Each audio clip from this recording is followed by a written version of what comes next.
So today you won't actually see this guy on camera. I know, crazy. You're probably relieved, but maybe you're not. Anyway, it's not about me today.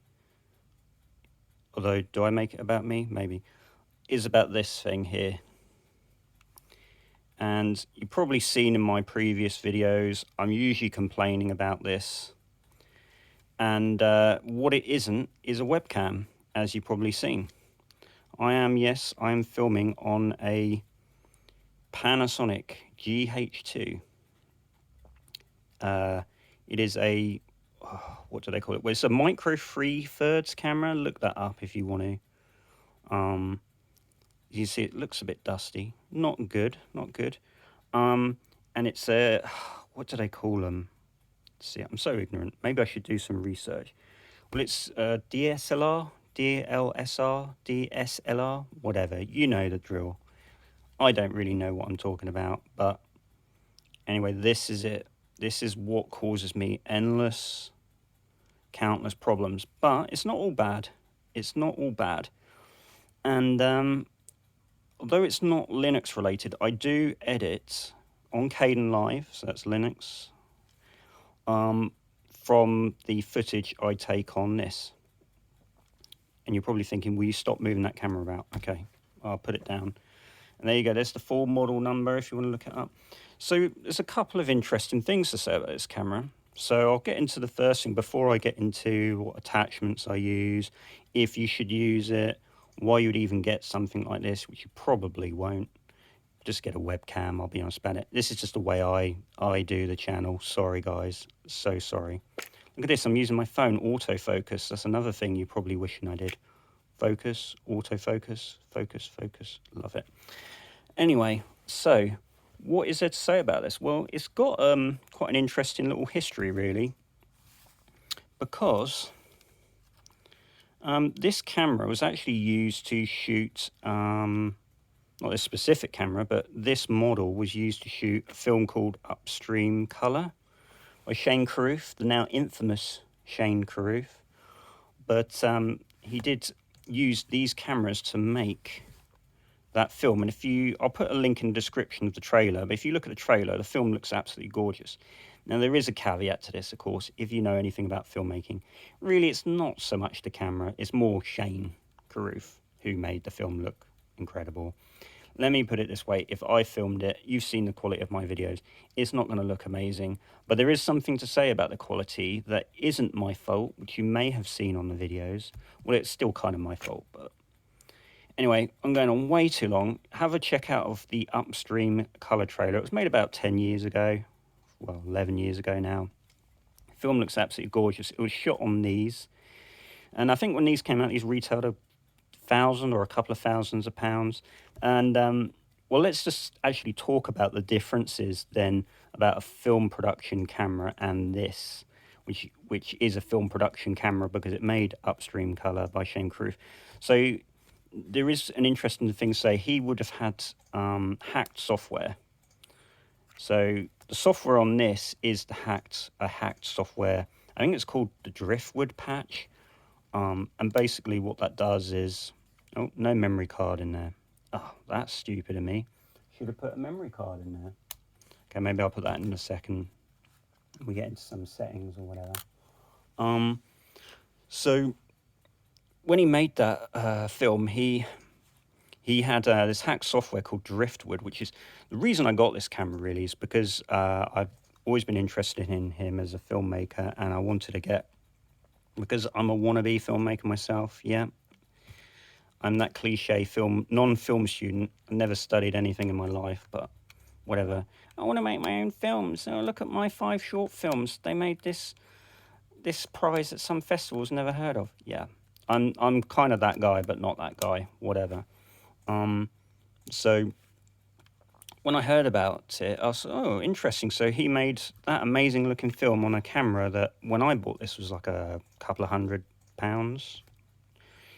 To our American friends, I don't know what that is in dollars, so I don't know, put 20% on that, and that's probably it. Yes, it's a second hand. So he would have had And there's stills of the production of it where you've got pictures of the cameras, and he would have had a lot more expensive lenses than this. This is just a 35mm lens, which is just like a, I don't know, standard camera lens. Manual, well, I don't know what you call it, exposure, focus, all this kind of thing. Maybe I shouldn't play with the settings, because you know how I am when I break things. The next video will be ruined. Anyway, so he would have had much more expensive lenses on this. So these are just very cheap Chinese lenses that I got, but I like them, they're fine. I've got this one, I've got another one here. So this is 20mm. That's like your sort of wide angle lens. There's your 50mm, so that's like a close up. So it's TV lens, I don't know, China, eh? They're interesting use of English. So yeah, this is a 50mm, this is like close ups or whatever. Yeah, they're all fine. I mean, this one does a vignetting thing, which I'm not. There you go, 25mm. Didn't believe me, there you go, 25mm. Can you see that? Oh, can't see it now. Does that say 50mm on it? Yeah, focus equals 50mm. So yeah, they're fine. Obviously, I'm not really making any films, just making these YouTube videos, which you're probably fed up of. So yeah, let's move on a bit. So he would have had, you know, like high quality sound equipment with like a boom, and you know, somebody operating the boom with, you know, a high quality audio device, and maybe they recorded it separately. I'm using a Rode Video Pro. Maybe I'll just put the link in the description. Of course, none of this is sponsored videos, so don't jump down my throat, YouTube. Most of this stuff you can't even buy anymore, brand new. I don't know. There you go, Video Micro. Maybe you can buy this, I don't know. It does a job. Should you make films with it? Probably not, but it does a job. It's fine. You know how I operate. I don't care. Oh look, you've got the, what is it, the, I don't even know what they call this. It's like a furry thing for like wind. Yeah, makes a fun little game. Look at that. You know, fun for hours. I don't use it for its intended purpose, I just do that. So, oh yeah, what other goodies we got? And you're probably wondering, why is he showing us this? Well, you know, I'm only going to do this once. So I've got a nice little professional filter. So that just, even like a high light, if there's a lot of light, this just brings the intensity down for my the exposure. So I don't have to use high ISO. So you're probably thinking, what is he talking about? I don't really know what I'm talking about. Oh, got to be careful of that. Don't want to damage that. That was kind of expensive, actually, I think, relatively. Spare battery, unofficial one. Charging unit. Oh, this is so exciting. Charging unit. The plug for the charging unit. Am I going to bother getting a plug out? There you go, there's a plug. Oh, and all these different, you can see some of them here. So these are like step-up rings or step-down rings. You can't really see them. Or maybe I'll get one out. Yes, there's a bit of an annoying thing with micro four thirds cameras. So you probably should just use, I don't know, Canon.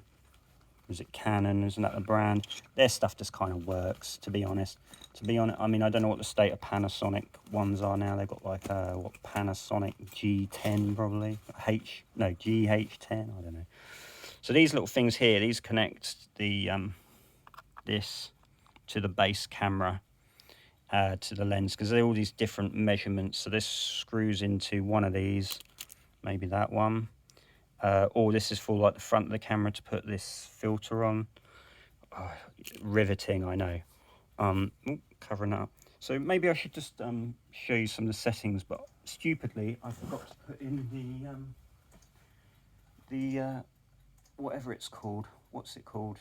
The memory card. But it gives me a chance to show you. So, because I've got hacked, such a hacker, software, Mr. Robot, whatever, I've got this card here, which is like kind of fast transfer. So back in the day, you needed like 95 megabit second transfer. It's probably nothing today. It's probably laughable for production. But this needs to be this kind of speed for this, because the hacked software gives a higher bit rate, whatever. Just gives you more information. So maybe I should put this in. I'll do this one-handed. Oh, so much of a pain.